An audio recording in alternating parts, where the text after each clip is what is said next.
Աշխարհի առաջնությանը կունգ-ֆուի թիմը սկսել է պատրաստվել տարեսկզբին։ Մարզիկների մեջ ընտրություն կատարելը դժվար էր մարզչի համար, շատերն էին արժանի։ Այնուամենայնիվ մարզիչն իր ընտրությունը կատարելուց հետո սկսել է մարզիկներին նախապատրաստել դժվարին առաջնությանը։ Մարզիկներից ոմանք առաջին անգամ չեն մասնակցում նման ստուգատեսի, ոմանց համար էլ սա առաջին լուրջ փորձությունն էր։ Վարդգես Մանասյանը նպատակ ուներ դառնալ աշխարհի կրկնակի չեմպիոն։ Նպատակին հասավ։ Ցանկությունս մեծ էր, որպեսզի նորից գրավեի առաջին տեղը։ Դրա համար պարապմունքները եղել են շատ ծանրաբեռնված,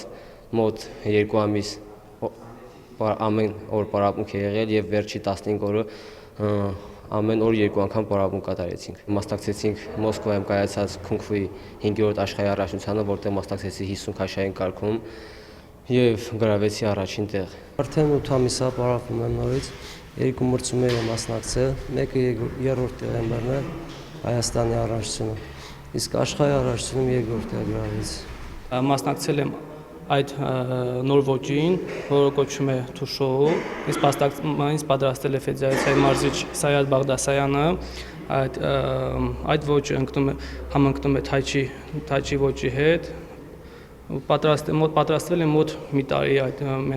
մրցումների համար, հաջողվեց առաջի անգամ, փորձում եմ որպեսզի նորից մարզումների մեջ անցնեմ, շարունակական լինի, որպեսզի կարողանանք մյուս անգամ նորից լավ արդյունքների ու հաջողությունների հասնենք։ Մարզիկները ոգևորությամբ են մեկնել Մոսկվա։ Հունիսի 21-ից 26-ը կայացած աշխարհի առաջնությանը թիմը 5 մեդալ է վաստակել, 4 ոսկի եւ 1 արծաթ։ Մարզիկների համար սա մի նոր փորձություն էր, որը նոր ձեռքբերումներով հաղթահարեցին։ Ընդհանրապես տարվա սկզբից ամեն ֆեդերացիա ունենում է իր տարեկան պլանը եւ մեր ֆեդերացիան շարժվում է ըստ այդ պլանի։ Աշխարհի առաջնությունը մեր համար դա ամենաբարձր առաջնությունն է, որից հետո օլիմպիադան է, բայց ցավոք սրտի մեր մարզաձևը դեռ օլիմպիական մարզաձև չի եւ ամենաբարձր տիտղոսը, որը նվաճում են մեր մարզիկները, դա աշխարհի առաջնությունն է։ Աշխարհի առաջնությունից տպավորություններն ամոռանալի են, կրքերը աննկարագրելի։ Մարզիչը խոսում է մարզիկների բարձր կարգապահության եւ պատասխանատվության մասին։ Աշխարհի չեմպիոն դառնալու այլ ճանապարհ չկա։ Ֆեդերացիայի ընդհանուր քանակը մարզիկների մոտ 400 հոգի է, փորձում ենք մասնաճյուղեր բացելով ավելի հասցնենք մոտ 600 եւ ամեն տարի աշխատում ենք նաեւ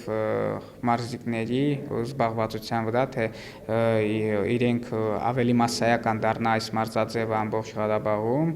Արցախում կունգ-ֆու մարզաձևը զարգացման հնարավորություններ ունի։ Ընդլայնվելու եւ մարզաձևը շրջաններում տարածելու ուղղությամբ աշխատանքներ են իրականացվում։ Հարություն Մկրտչյան, Աշոտ Գասպարյան, օր